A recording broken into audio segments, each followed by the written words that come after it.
Hi friends, welcome to Inquiry by the Fire. I am Trevor MacKenzie, and I'd like to just take a moment and thank you for joining us to this really calm and collected and hopefully inspiring conversations with two of my really good friends. I'll let them introduce themselves shortly.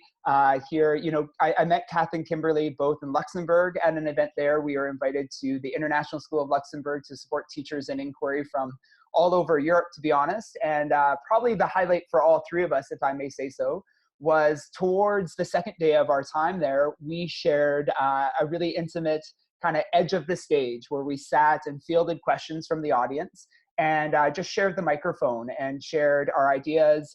And by no means are we experts, but definitely I found, hearing from these two amazing educators, I found it to be really informative and inspiring. And in a time where we're seeking out calm and collaboration right now, we have come together to broaden this conversation to include you all. So thank you for joining us. I'm going to ask each of my colleagues here to introduce themselves in a really intimate way, if you don't mind, because we all are at home hosting this webinar with you all. So I'm going to ask them to introduce themselves, and I've asked them to bring their favorite coffee mug or tea mug, and I've also asked them to share their footwear, their slippers.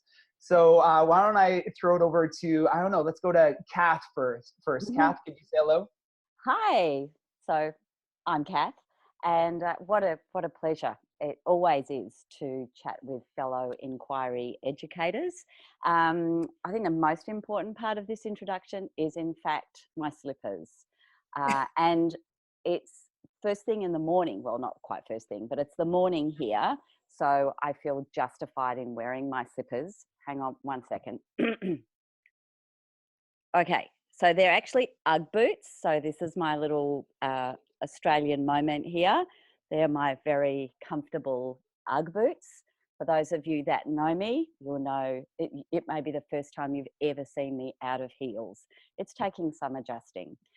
They're my Ugg boots, and this is my cup because it's in the morning, and I do like to have my cup of tea in a proper cup and saucer, and it's actually one I got years ago here in Melbourne, in Northcote. I live in the inner Melbourne, in the inner north, and made by Northcote Pottery. So it's a real favourite and makes me feel the sort of sophisticated person that I'm not. Very regal.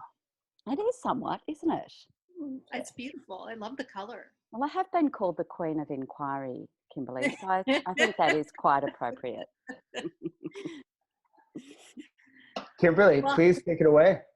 Hi, Trevor. Hi, Kath. I'm Kimberly, and I am in Seattle, Washington. I was born and raised up here in the Pacific Northwest corner of the United States. And you would think that I would have a mug from Starbucks Coffee, which was also born and raised in Seattle, Washington.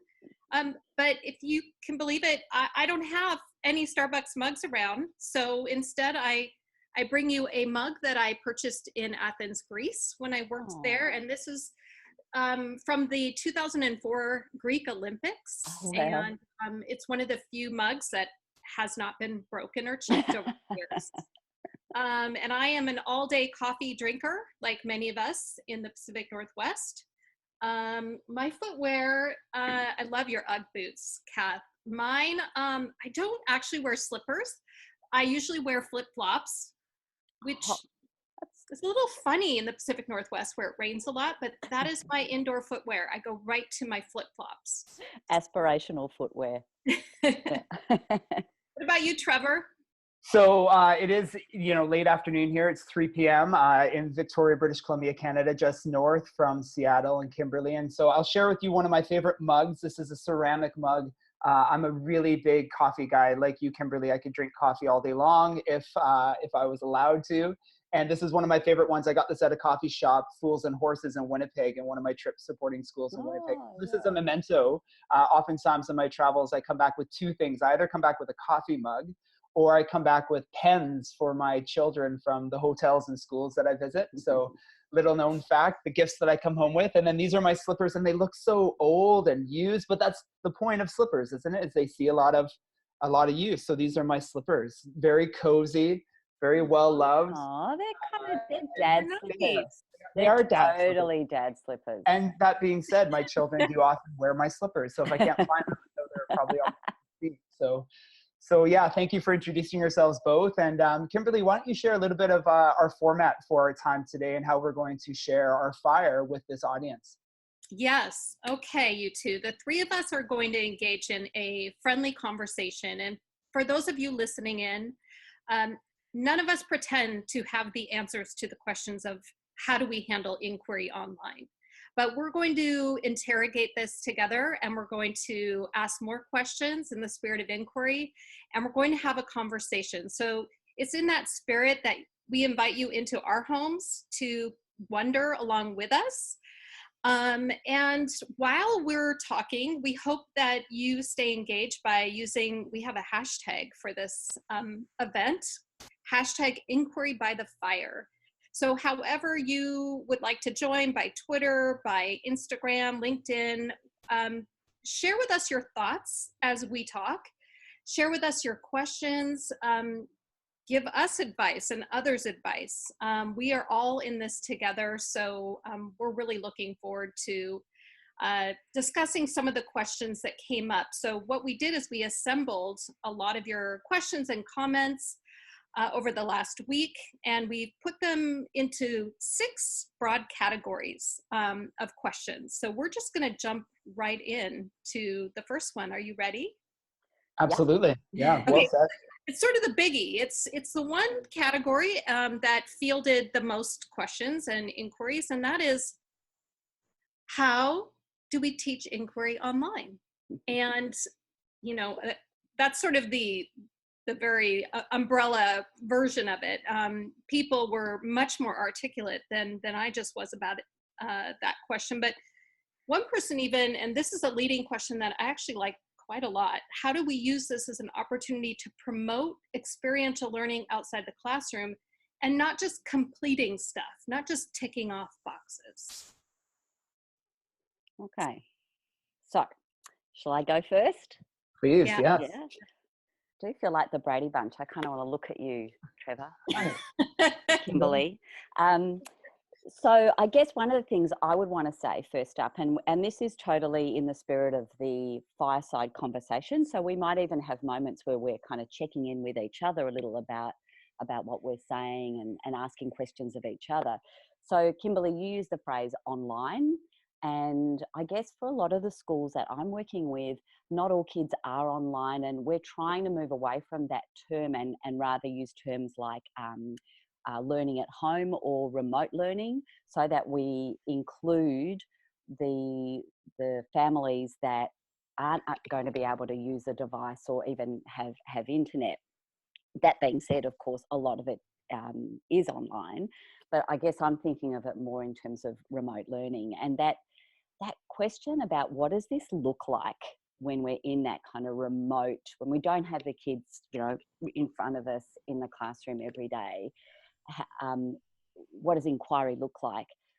You know, one of the things that really strikes me is that what it looks like is actually happening, right? So what I'm really noticing is that so many of the teachers that I'm talking to are really deeply engaged in a journey of inquiry with each other, with their kids, with families, because it's this really iterative process, isn't it? It's just like a journey of inquiry in the classroom, where we might take a step forward and then say, okay, what are we noticing? What's working? What isn't? What have we found out? What do we need to do differently? Where to next? The teachers that I'm in contact with in some places in Asia, for example, that have been doing this for a while now, have said to me, you know what, no week is the same. And how we started doing this in week 1 is so different to what we're doing now.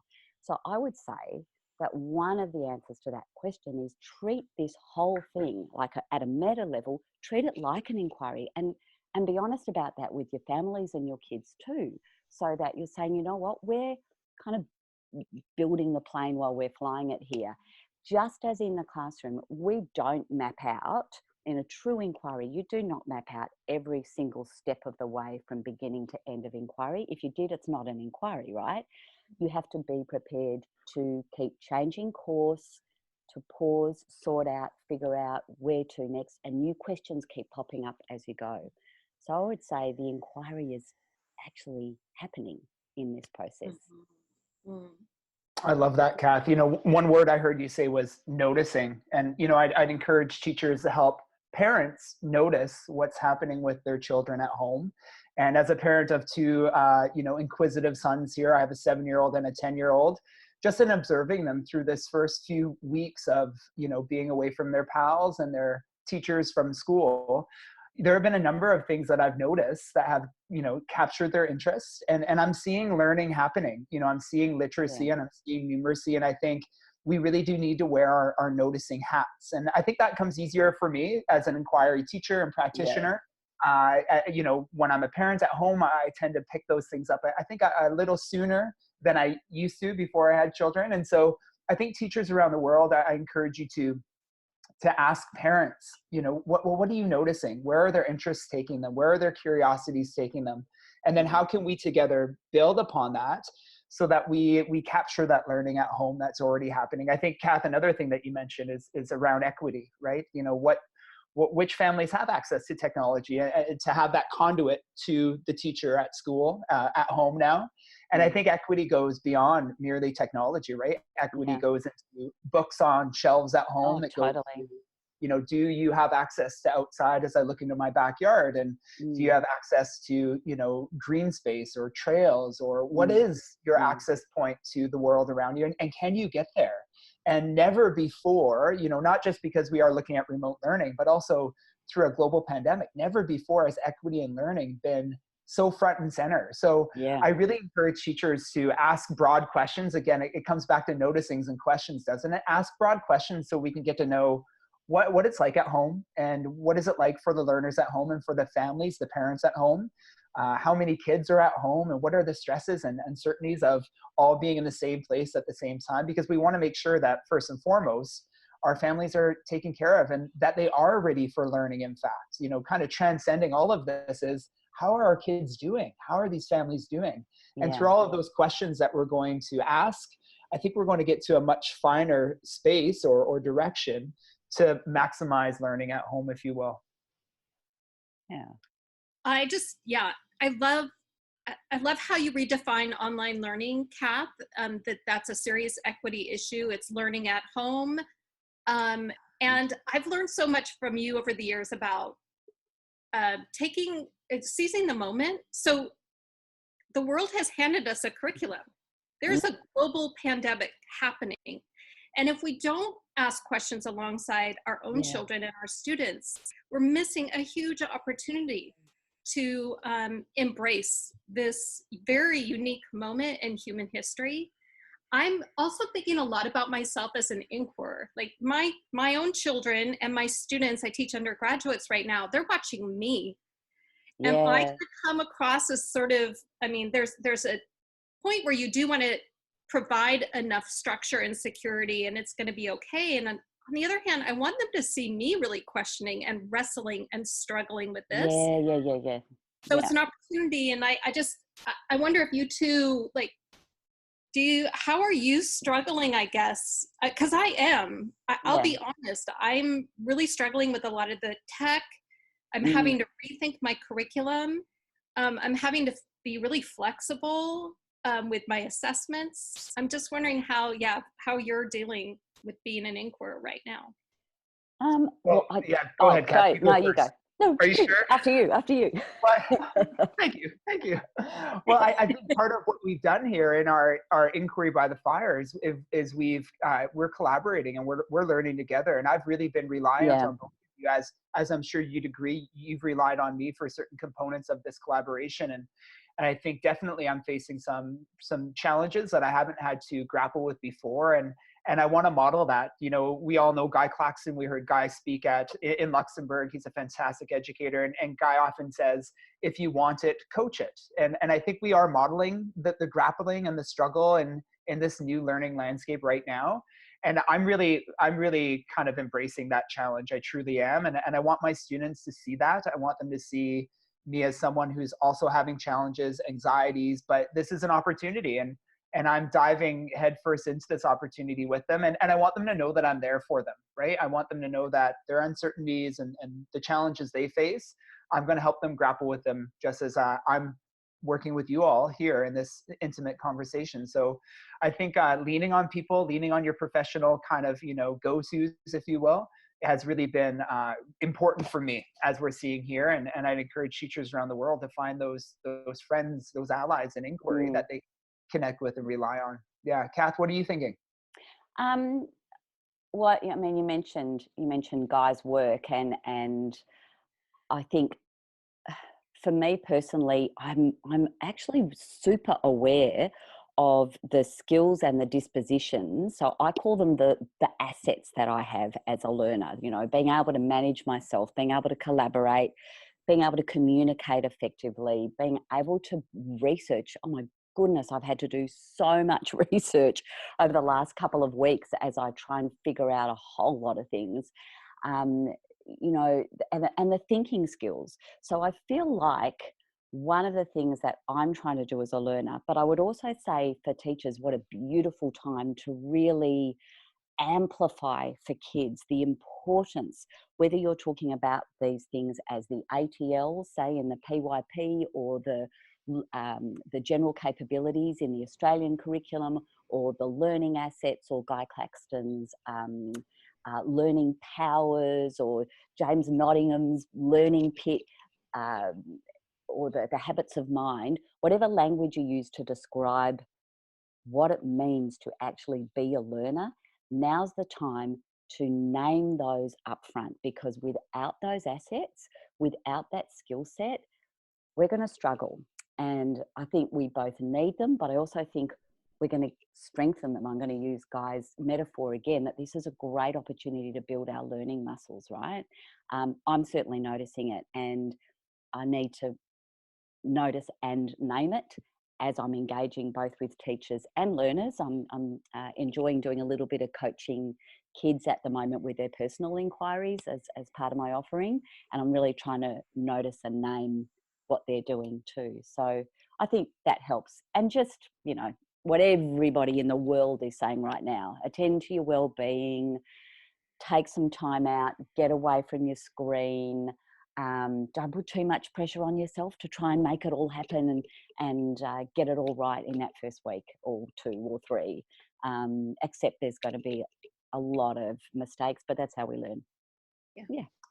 Love it. Love it. Why don't I pitch us the second question, ladies, if you're ready for it. And so, and the audience will see us take turns asking questions and kind of chiming into each question.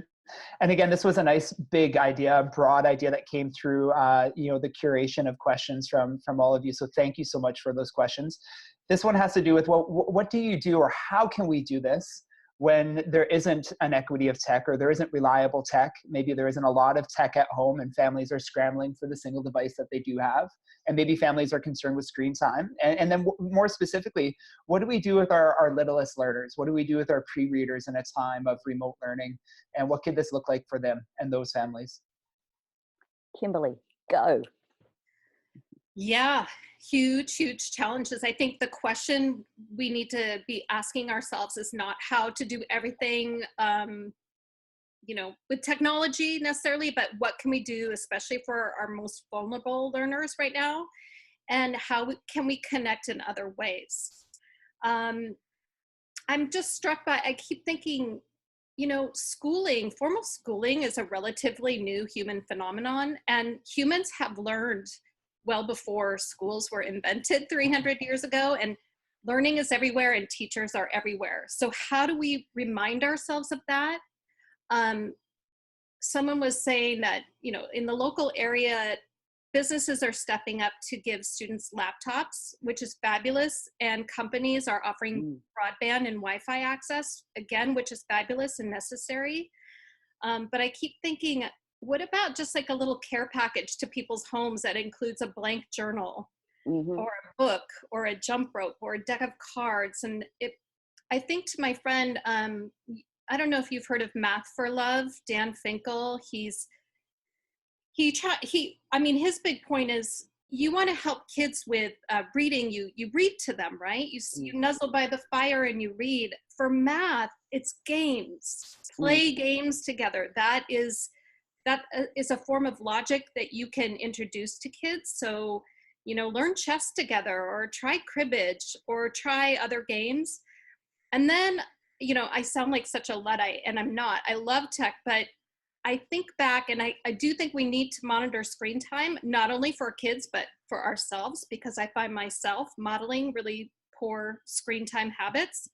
But that we're all in a home together right now. Families are in homes together. So what's the work of keeping house? What does that involve? What about, laundry and dishes and... Can you just say that a little louder? Sorry, my girls are downstairs. No, sorry. I even taught, you'll laugh, Kath, I taught my 14-year-old son how to properly clean a bathroom. And Whoa. You're welcome to his future partner. But that, you can intentionally teach these things. Now, how did I do that? I allowed him to play his favorite music with some explicit lyrics, and he wanted to turn it into a TikTok, so I filmed part of it. And it worked. It reminds me of Mary Poppins. Do you remember in the movie she says, the original one, the older one? The only one? I think she says, in every job that must be done, there is an element of fun.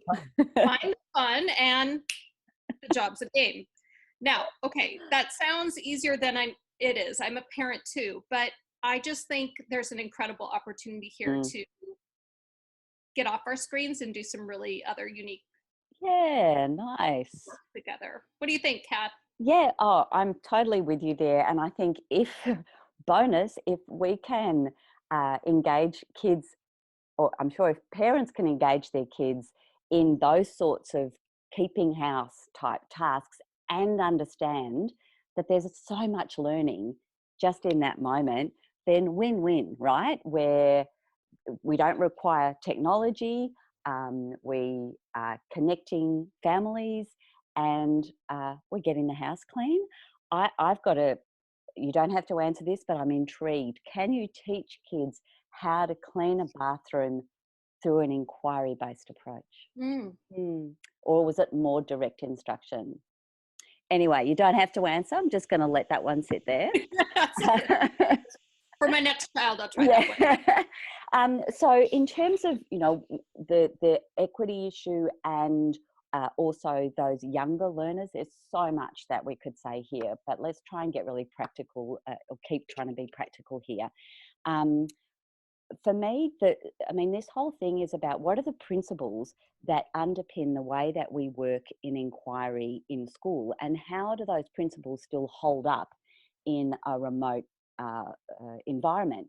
And for me, the principles are still the same. They're still about the simple things of using questions to drive learning. And one of the other key principles that I really try and kind of reflect when I'm working with kids in a classroom situation is that notion of being a researcher is not just about Googling something. So even when I'm in a classroom with plenty of tech, I'm often pushing us to think about what are the multitude of ways that you can find things out. So I would really be encouraging teachers, as you communicate with parents and children, to remind them that we can find things out by talking to people. We can ring up somebody that we have in our community that we think might know a little about this. We can go and look at some photographs that might help us. We can look out our window. We can maybe design a super simple experiment if the inquiry lends itself to that. We can maybe watch a clip rather than feel that we've got to read something. If I'm interested in, in seahorses, I don't know why that came into my mind, I can watch a clip as a 4-year-old. I can watch a clip even without the commentary, without any written text or even the commentary, and I can simply look at that and say, what am I learning? What am I discovering? What can I learn about seahorses from watching that beautiful clip of that seahorse in the water? So actually trying to remind ourselves that, oh, I mean, the other one I was thinking of too is surveys and interviews. Kids designing surveys, survey the family, survey people that you might have in a text group, you know, again, that's using a device, but things like surveys, photographs, talking to people, using primary sources is critical for effective inquiry, particularly for our younger learners. So win-win. You're actually doing awesome inquiry and you don't need to have access to the internet or a screen to do it. One of your best sources of true inquiry is something I bang on about a lot. It's your garden, if you're lucky enough to have one, like Trevor said, or it's your front yard. It might just be a little courtyard. It's nature is still with us, you know, and even though we can't venture out much into it, if we can, so much great inquiry can happen right there. So they would be my tips. Lovely. Thank you both. And, you know, I heard you both talk about noticings, you know, and I think that's such a powerful skill of inquiry, isn't it? What are we noticing? What are we observing? And how could we respond to that? How could we leverage that? And I think that there's an incredible opportunity within our communities to notice what's happening in our neighborhoods, whether you have a garden or whether you're in a very urban location and you're surrounded by skyscrapers. What's happening in response to this pandemic that you could leverage to get your littles talking and seeing the images around them? You know, Kath, you shared something with us just recently. It's out of New Zealand, and the Prime Minister of New Zealand has encouraged the Easter Bunny to continue the Easter Bunny's good work. And I don't know if you can see, but we've got our Easter egg colored and posted on our front window because, you know, Easter is going to be a little bit different here this year. And our whole street has Easter eggs in their front windows. And that would be something that, you know, I would encourage parents at home and teachers to encourage. Let's have our littles go and observe and see what's happening in their neighborhood in response to what's happening around us. And, you know, within this context of this global pandemic, I think there is quite a few opportunities that we can leverage. So thank you both for sharing. Yeah, those were great. Trevor, you made me think of something. Can I just Yeah. I love your idea of noticing, and it sounds like you're really watching your students as well too. And I just want to say that there are going to be some of our students are going to be noticing things that aren't so happy right now. Parents are losing jobs. Domestic violence, at least in the United States, is on the rise. Same in Australia. Yeah. So, and I don't have an answer for this except let's make sure we connect with those students who are the most vulnerable, who may be seeing things around them that are really concerning. And maybe that's a phone call, a letter, and just checking in with those students as much as we can. Yeah, that's so important. And I'm sure like you, I've seen in fact, I watched a little clip on Twitter this morning that made me cry. And it was a rural school somewhere in the States, I think, snowing heavily, and the teachers bringing the school bus around and driving way out to these remote farms to drop off packs for learning to the kids, and the kids waiting for the bus and the teachers waving out the window. And I've got it on my Twitter feed. I wish I could remember the name of the school, but you know, and I'm sure in our remote communities here in Australia, teachers are going to be doing the same thing. Actually, literally, like you said, Kimberly, bringing things to the family where possible, like actual resources and materials, and you know, hopefully not a bunch of worksheets, but you know, things that might inspire inquiry. Hey, a magnifying glass, a blank notebook, a journal to write down some of those noticings. I think these are the things that we can really encourage families to do. And speaking of families, that we've kind of gone down this path anyway, but one of the other set of questions, and what so many teachers are asking at the moment is, I'm bringing us to our next question here, is about parents and supporting parents. So there were questions about, like, you know, how can we help parents understand? We use an inquiry-based approach in the classroom. How can we help parents continue that at home? How do we support parents to nurture kids as inquirers? I want to throw to the two of you in terms of parent support. But I feel like I also just want to say that I think we all need to remind ourselves that it's taken us, many of us, years and years and years of professional learning and study to learn how to approach teaching and learning with an inquiry stance. So we all need to keep reminding ourselves, our parents, we're not asking them to be teachers right now. In fact, if anything, what we need to do is try and find ways to take the load off and not expect them to replicate the work that we do. Imagine if we were suddenly told, oh, right now you've got to be your child's doctor and, basically, it's like, but what? I don't know how. So we don't want to be saying, of course, parents, we're our child's first teacher, but in terms of the sophisticated work that teachers do, let's not load parents up with any expectation that they're mirroring that. But anyway, so what do we do about this question about parents? I'll field that one first, if you don't mind, Kimberly. Yeah, and just as I would with my students in the classroom context, I try my best to be at my door of my classroom, observing students as they're coming in and getting ready for learning, not only to welcome them in and give them that warm welcoming, but I'm observing and I'm looking to see if they're ready for learning. Are they, how do they look socially, emotionally?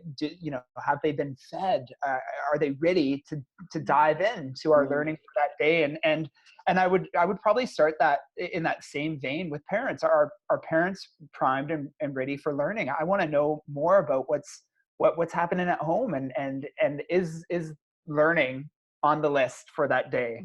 I think from our own context here, it's a challenge to work from home, parent from home, and then school and learn from home as well. It's not easy.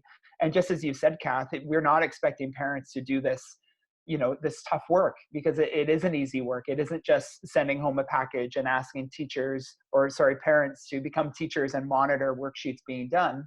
And so I'd start with, asking those big questions of parents. How are things with your children? Do you have access to technology? And then those noticings. What have you noticed since they've been home? What are their interests? Where are their curiosities taking them? And then I would be responsive as the teacher, and with that parent, we'd be collaborative, wouldn't we? We would build something together with regards to what the home life is like, what books are on shelves, what do they have access to? So I think one of the greatest skills I've seen inquiry teachers kind of sharpen across time with teachers is that knack of noticing and observing and being responsive based on what it is that you are noticing and observing. And I think that's where I would start with parents. What are you noticing and observing? And you can hear me touch down on that several times, because this isn't something that I'm just going to prepare a package of and send home with a bow on it and everything's going to be perfect. It's going to take us to grapple through this with our learners. And I'm going to encourage parents to be ready for that challenge and grapple with it with their sons and daughters at home, knowing that I'm going to be there with them and be responsive with them and plan accordingly from what it is that we're observing from home. So just as I would with students, are they primed and ready for the day of learning ahead? I would start with parents. Are they primed and ready for the learning that's going to occur through the home? So are you saying, Trevor, that you think that you would be, as well as trying to connect with the children throughout the week, or however we might do that, you'd be finding ways to connect with each parent, like a phone call? Or Absolutely. Yeah, absolutely. And I know there are many different things that are happening around the world in terms of response from schools and school districts and countries for that matter. And I've just been so pleased with the messaging that I'm seeing here in British Columbia from our Ministry of Education and from our school district kind of senior leadership all the way down to my son's schools. And it's all been about, first of all, how are your kids doing? How are they feeling through this challenging time? And then, what's happening at home? What do you have access to? How many devices do you have? And then, and then getting down to the minutia of, like I said, what's on the shelves? Where are their interests taking them? And so, rather than, giving parents something, I would be listening to what each home conversation is like. And definitely it would be a phone call. It would be maybe a Google form survey or specific emails.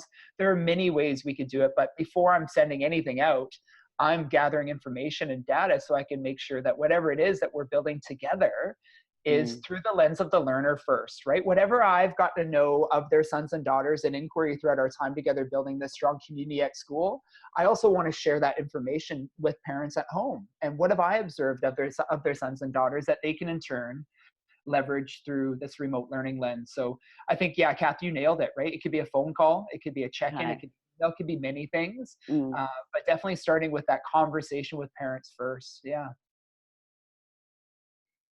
I don't have much to add except, we should always be giving students work that is worthy of their time, their precious time. The other thing is, so many of us as parents, we never had really good inquiry models. So we default to this sort of archetype of the teacher is all knowing, and I can't help my kids with math because I don't know how to do it. And that's absolutely not the case. We can ask questions. We can trust that our students can find answers on their own. And if they cannot, and we can't provide help, they have resources that they can go to. And the other thing, I'm laughing because my husband said, we all just need to remember that song from Frozen, right? Oh no, just when I got that out of my head. Right? What is it? Don't even. Right, I think it's Let It Go. It's just let it go. That's Beatles, not Frozen. Then he said, you know what he said? He laughed. He goes, no, that's not the song I'm thinking of. Get out. Which song? Do You Want to Build a Snowman? Okay. I thought, oh, so what he's saying is, and my husband is a middle school teacher. He's like, do stuff with your kids. Don't teach them. Be with them. Play. Build a snowman. And let it. That is very wise. We should have got him in on this chat. I actually think all three songs, Let It Be, it is what it is. Let It Go, i.e., if it's just not working at home, let it go. Stop. That's what I'd be saying to parents. For goodness sake, don't push them. This is, and do you want to build a snowman? Maybe instead of that worksheet, do you want to build a snowman? It wouldn't quite work here in Australia right now, but we can build something else, Speaking of let it go, assessment. Oh, let's just let that one go, shall we? Done. What are your thoughts right now, you guys? What teachers are, there's a little bit of panic in the air around not only curriculum, but assessment. What are your thoughts? Well, I mean, this is always such an interesting element of the inquiry-based approach anyway. And my argument is always that the assessment is in the teaching. When it comes to inquiry, it's two sides of the same coin. It's not let's teach it, then let's assess it. The instruction is the assessment. So I would say that principle can still hold true right now. And I'm going to flip back to that practice of noticing that we want to feel that we're inviting our learners as much as we can to share their thinking, share their understanding with each other and with us in various ways throughout this time.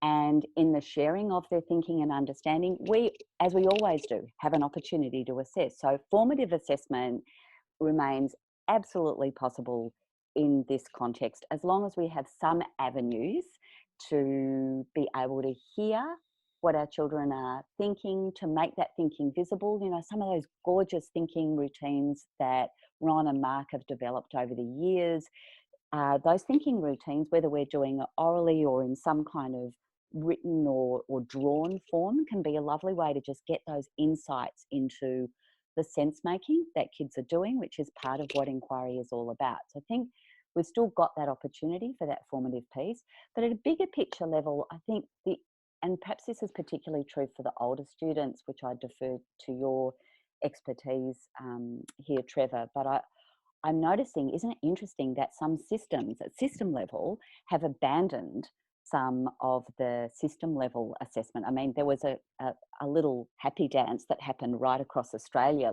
last week, the week before, when NAPLAN was cancelled for the year. So isn't it interesting what happens when we're in a crisis? What do we hold on to and what do we actually let go? And I'm hearing examples of where people are saying, let's not worry about grading this stuff. Let's just, and I'm thinking, this is not a bad thing, right? So we're maybe in having to just go to the most important things right now, which are relationships, connection, inclusion, equity. We can't possibly pretend that we can assess learning with any kind of level playing field at the moment. You can't even really do that particularly well in a classroom, quite frankly, given the range of learners that we have. But right now, there's such different contexts that kids are learning here. Any sense that we can, compare their learning in some kind of rigorous way, for me seems ridiculous. I hope that people are really taking the pressure off. I hope that admin in schools is taking the pressure off teachers right now. I think it's something we are still figuring out. We can still give kids feedback. We can still get a sense of where kids are at. Maybe we can even more. Those weekly phone calls some teachers are making, they're telling me already that they're learning more about what their kids think, know, understand, wonder through a 10-minute personal phone call than any kind of pen and paper test ever could. For what it's worth, them's my thoughts right now. Bingo. I love, Kath, that you talked about, you finished off with the power of talk, just having a conversation, as we all here are. And I propose often with teachers, talk with your students, one-on-one, small groups, have those conference times slotted into your class time. And I suggest that the same kind of thing happens here. Let's have conversations with our kids. And that's the data we collect, like that rich, qualitative, that narrative, that's really, really rich information. At the high school level, and I'm a practicing high school teacher, a lot of the work I do is at the high school level, supporting schools in implementing inquiry. Assessment is a trigger, if I'm honest, for many students. It's a trigger of anxiety. It's a trigger of, an identity crisis. I often see teachers hand back work, and I used to do this as well. So my heart is with teachers who do this. You hand back work, and rather than looking at the rich feedback that you've provided students in that example, that artifact of learning, the student doesn't go to the feedback.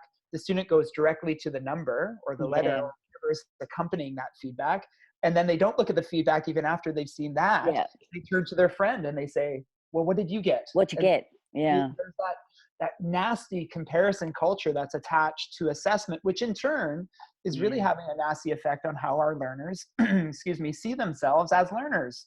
I'm not as good as that student over there because their grade is better or higher than mine. And so I would suggest that any type of assessment in the remote learning environment and in this global pandemic could also be a trigger in an already turbulent time for families, right? Like families are really feeling quite, a lot of tension. I think of my food bank families. I think of my families who don't have technology at home. I think of my families who don't know if they're going to be able to pay this month's rent or where they're going to get the money for this month's electricity bill. And so, in terms of assessment and one more anxiety put on families, I'd encourage teachers not to start there and to not think of that. And that being said, I know there are districts, there are jurisdictions around the world that are saying, we need you to assess and we need you to report. So I understand that there's that tension that teachers are living in. And I want to give you more than just empathy and compassion. I want you to start with that conversation. Talk with parents, talk with your learners, and see how they're doing. And in that conversation, you can use some of that data that you're collecting. Data, I lose it quite meaningfully, don't I? Because we are always noticing and observing, collecting information. Use that for your reporting before you go to that assignment that's really easy to assess. That assignment that, I can just put a number on that and the reporting's done. And we know what happens with students especially at the high school level, those assignments and those numbers can be so anxiety inducing. Identity, Same at primary. I think that's actually got me thinking, Trevor, maybe one of the things that would be helpful to do for teachers if they are going through that process of, okay, I'm calling each child as best I can, I'm having that one-to-one connection once a fortnight or whatever it might be, then maybe it's about, okay, as a staff or as a team, let's actually brainstorm what are the kind of questions we're going to ask during that conversation, because there's a phone call and there's a phone call, right? And if we are using the phone call in part to try and get an insight into how the child's feeling, where they're at with their learning, we also need to actually think about the questions that we're going to be asking and the kind of conversations, and what are we listening for? What are we looking for? Some of us might not feel particularly confident with, well, what do I ask here about their Yeah. learning? So actually, framing some of those questions.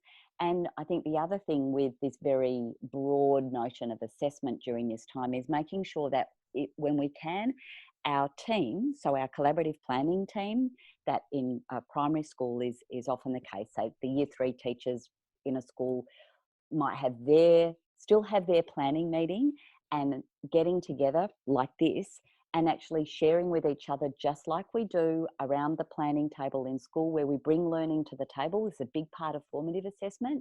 And we bring those cases to each other and we say, hey, look, this is what I'm noticing, or based on the conversation that I have, or I just want to share with you something that a child shared with me. I'm not sure what to make of this. I'm not sure how to support them or move them on from here. So let's use each other to continue to respond to what we're noticing. None of this might happen straight away. Just, say if we're very early in the piece, we're just in survival mode.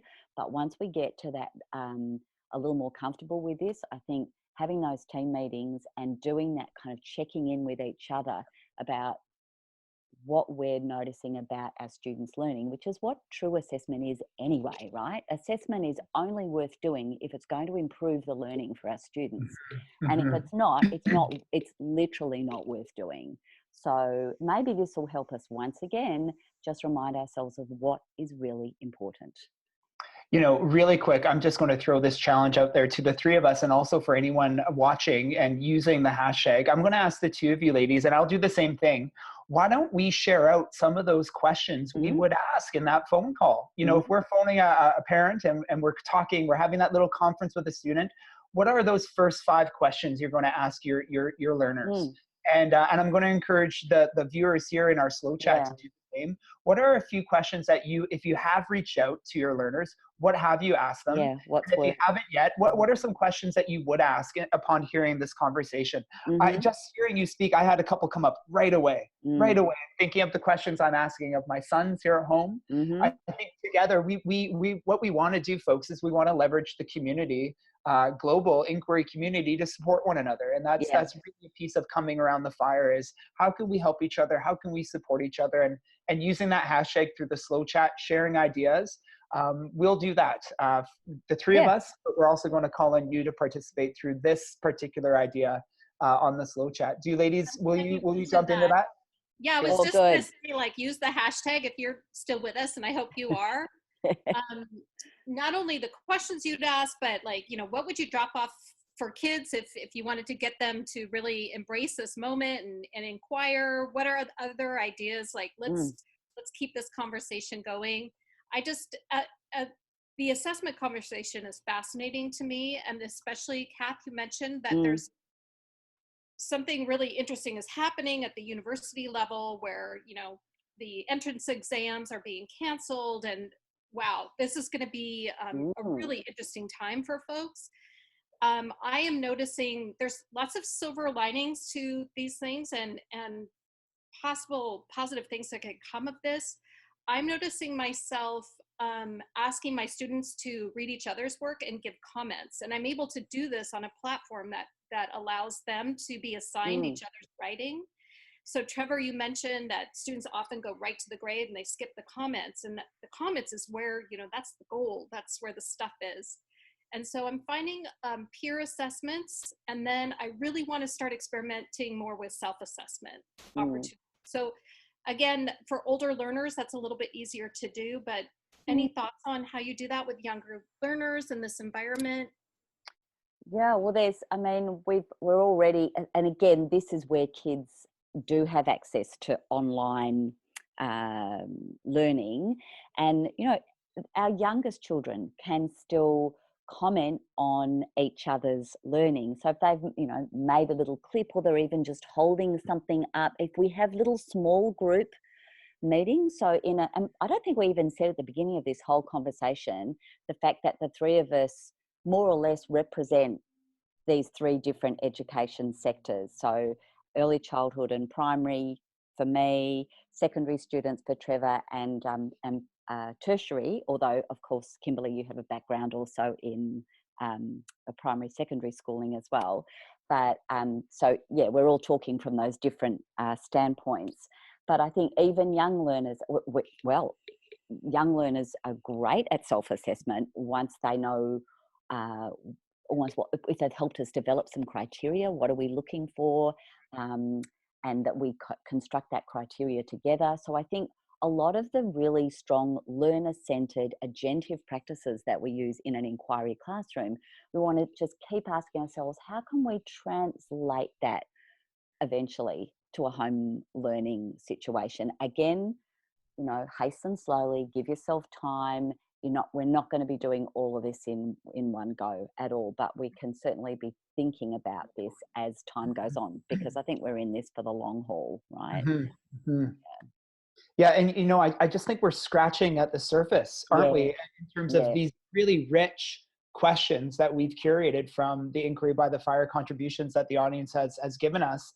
And I think part of that is it is a process. The conversation is going to continue. It is a slow chat, and there's so much that we can unpack and dive into.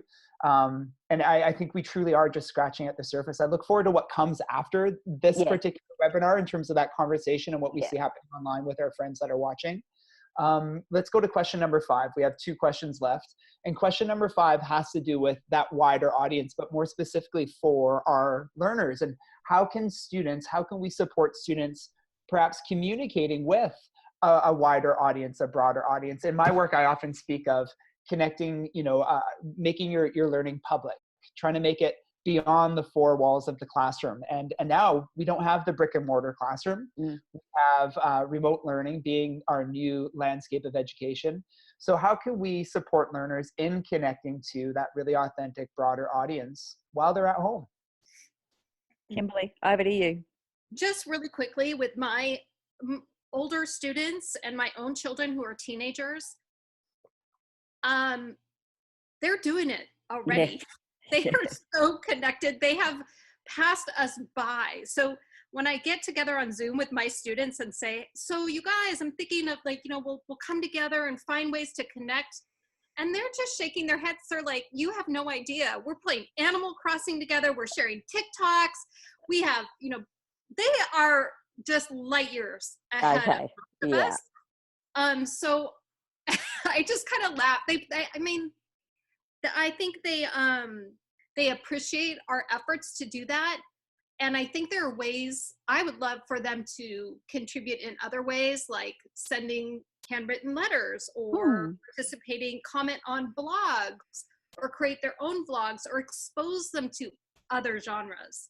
And I think we can do that. But I also think we should not underestimate how much they're connecting on their own. Yeah. Wow. I'm seeing, I've got older, one university student and my musician daughter who's had to come back and live with us during this time. And, I see that with them too. Just they're totally comfortable in connecting with the world. As a primary teacher, of course, we have to be particularly careful actually about this notion of sharing and connecting with the world.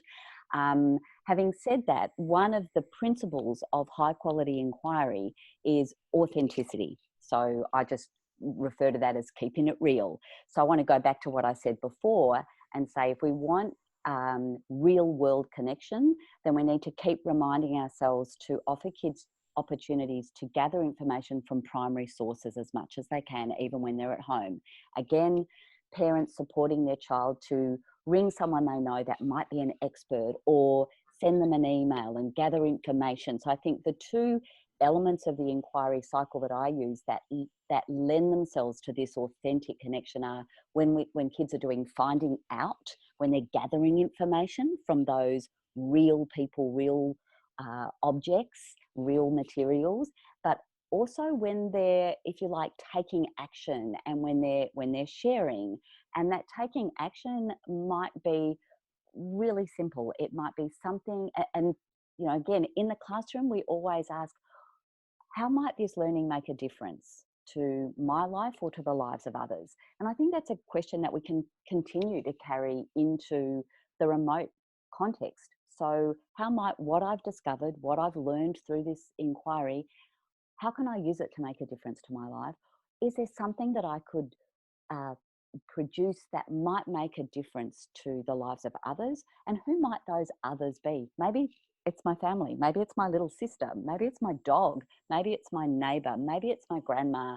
And how might I share that learning with them in a way that is authentic? So I think the same question applies, but we want to keep the world manageable, safe, and authentic for our very young learners.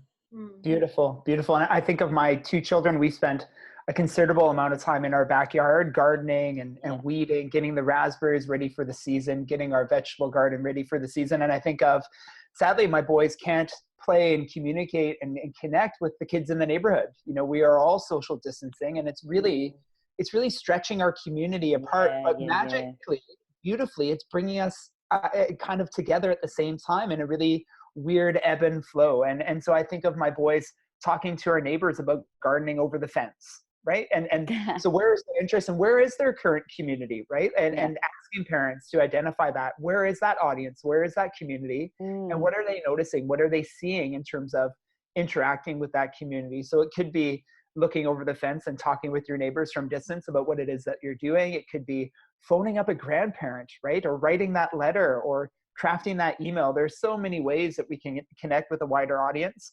And that's, to be honest, that's where my heart is heaviest, is that this community of learners that so many teachers has nurtured in the classroom brick and mortar setting, now that community is out there, but there's a community that they're a part of. And that's what I'm going to encourage teachers to try to find is, well, how can we support this community in the brick and mortar that have gone to their own communities? What are those rich, authentic connections, Kath, as you referred to, that we can really get them thinking about, reflecting on, talking about, maybe writing about? And I think that's the wider audience, isn't it? It truly is authentic and meaningful to the learner. And in such a turbulent time, to have these our learners at home talking about the connections around them, the community around them, I think it really gives them a sense of calm and comfort, wouldn't it? Yeah, and care. Totally. Isn't it interesting, this time has both amplified the local and the global at the same time. So I can't remember another time where I felt so like the whole world is experiencing this thing, everyone around the world. So we are so conscious of our interconnectedness. Yeah. And we're also kind of disconnected, can't go anywhere. We can't travel, we can't cross borders. We're suddenly in our little boxes, but in that, because of that, the local is intensified. So I find that there's so much that is fascinating about that. And I guess to get kids to notice the local again, maybe they've been really global and it's time to do that, or the opposite. Don't know. Oh, I love that image. And I just thinking about your windows behind you, Trevor, and like ways to communicate in really creative means. Like just the other day, I was walking by a neighbor's house. She opened her window and she was playing the piano. I had no idea she even played the piano. It was beautiful. How beautiful. Just thinking also about your daughter, Kath, and your family, your musical family, your kids who play instruments, maybe just have them step outside and. Well, they did. Depends on how, maybe not a trombone has actually the learning, but my eldest daughter has actually done an online performance along with a whole bunch of other musicians here in Australia that was streamed, and she was actually in quarantine at that stage. So she was confined to her bedroom because she'd come back from London.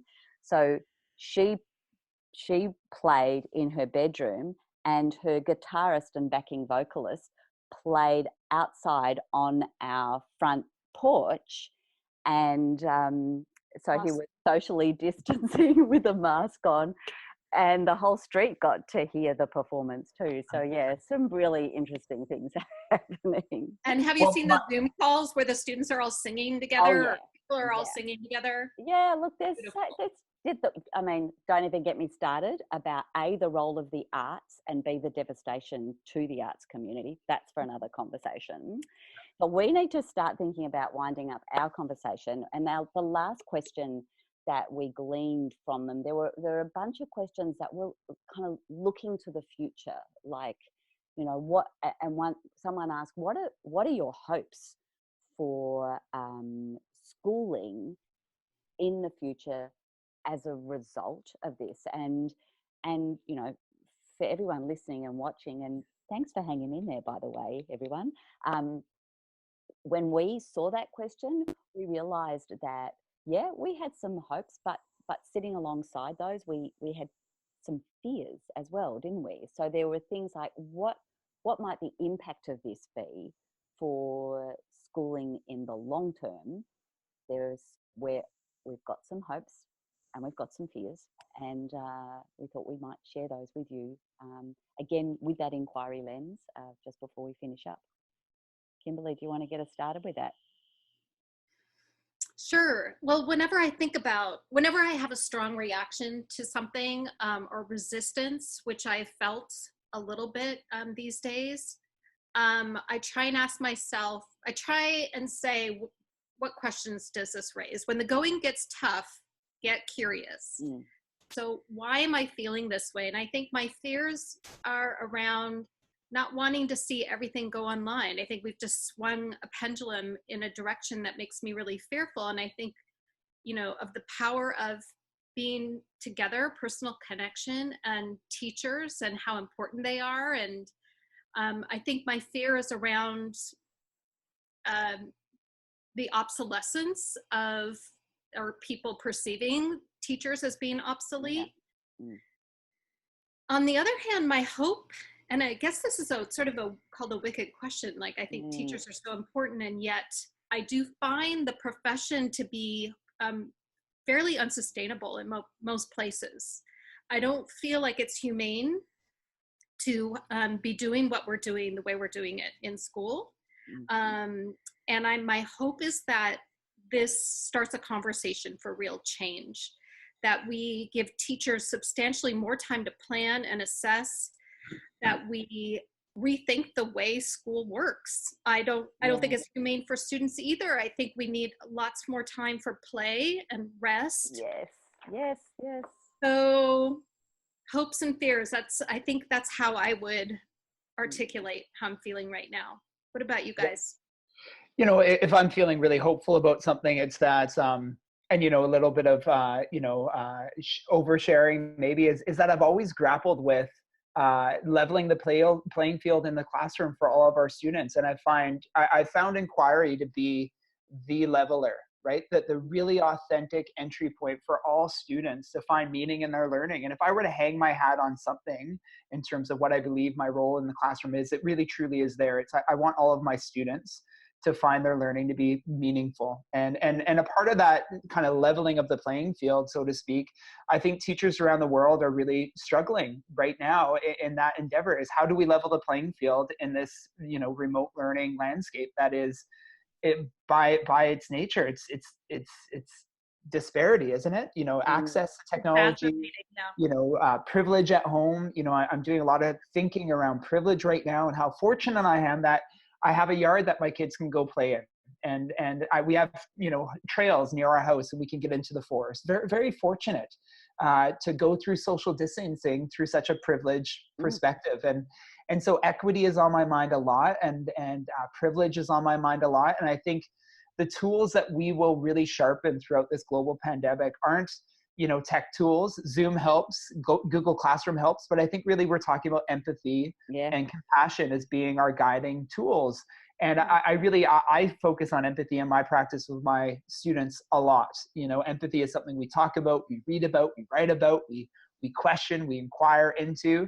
And I'm hoping that that's something teachers around the world, if I had a big hope, it would be that teachers around the world, you know, look at when they come back to the brick and mortar, empathy and compassion as being learning objectives, if you will. Like, how can we all be more compassionate in our time together? And as we leave and grow outside of the brick and mortar, how can we take this as a really, important skill and feeling and trait that we can all take into the world around us? So a little bit of fear and a little bit of hope. I think I'm much more optimistic that we're going to come back from this all with a lot of clarity. What can we let go of? And Kath, you said it so beautifully earlier. It's funny, a global pandemic really clarifies, what do we want to hold on to? What do we want to let go of? And some of that stuff, I hope that we let go of. I hope we truly let it go. And so we can come back and truly reimagine what learning can look like and feel like in the brick and mortar. Mm-hmm. Yeah. After we've all had a really great long holiday. Yeah.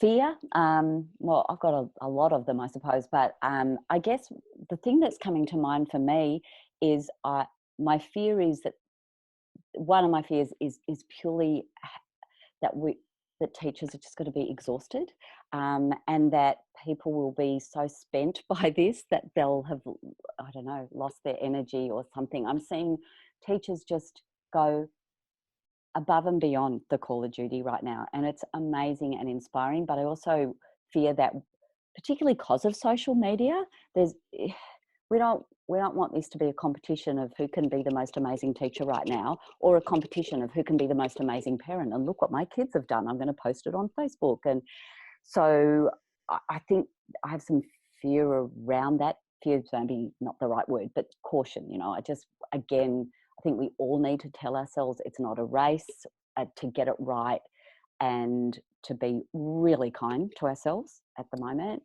And my hope, well, as you know, one of my great passions is for what I call personal inquiry. So opportunities for our children to follow their passions. You've been talking about supporting your boys to do just that, Trevor. I think that remote at-home learning is an amazing opportunity to really amplify personal inquiry, to give kids opportunities to pursue the things that they are interested in doing and to wrap the learning through that process. I'm hoping we're going to see more of that happening in a remote context, and that when we're through to the other side, whatever that looks like, when we're back in our bricks and mortar classrooms, that more teachers have discovered the power of that, discovered the power of that personal layer of inquiry, and feel more comfortable in supporting kids in having more agency, more choice, and more voice, because we're going to have to give much more choice. We're going to have to release more responsibility to kids in this environment. So if we've practiced it for weeks and weeks and weeks, when we come back together again in real time in our classrooms, maybe we'll feel more confident and we'll trust kids more. I hope so. That's my hope. Yeah. Beautifully said. I love that finishing energy and hope. I think we should wrap it up with that. That was just lovely. Well, right. Trust our kids as learners. Bravo. Yeah, totally. Hey, I'm going to wind things up. We've, I think your fire has died down there, Kimberly. Thankfully, it was getting a little hot in here. Well, we approach this whole thing as a fireside chat, just a chance to have a conversation with each other. As I said on Twitter, we're no experts, none of us, in remote teaching and learning. We do have some expertise in inquiry-based learning, though, so we're still inquiring into how this works. We hope that our conversation about our inquiry has been helpful for anybody who's hung in there and is listening. I want to reiterate our request that you share your responses, your questions, your wonderings with that hashtag inquiry by the fire. We're having these lovely fireside conversations. We're going to wait and see what the response is, but we're quite intrigued about the idea of actually hosting some of these, but actually having people engage with us around some of these issues and have some more, perhaps a smaller group interactive conversations over the coming weeks. If that's something you think would be helpful for you, let us know. We're going to be great inquirers, I hope, and take a look at the data that we gather from this experience, and then ask ourselves, what now? But right now, I'm going to make myself another cup of tea, and I'm probably going to get out of my slippers and get on with my day. And you guys are kind of winding your days up, right? More or less. Yeah, getting dinner happening. Yeah, dinner is about to happen. So Okay. that's such a beautiful segue. Let's transition to dinner, and thank you everyone for joining. Yeah, thank you. Cheers, everyone. Cheers. Bye. Cheers. Thank you.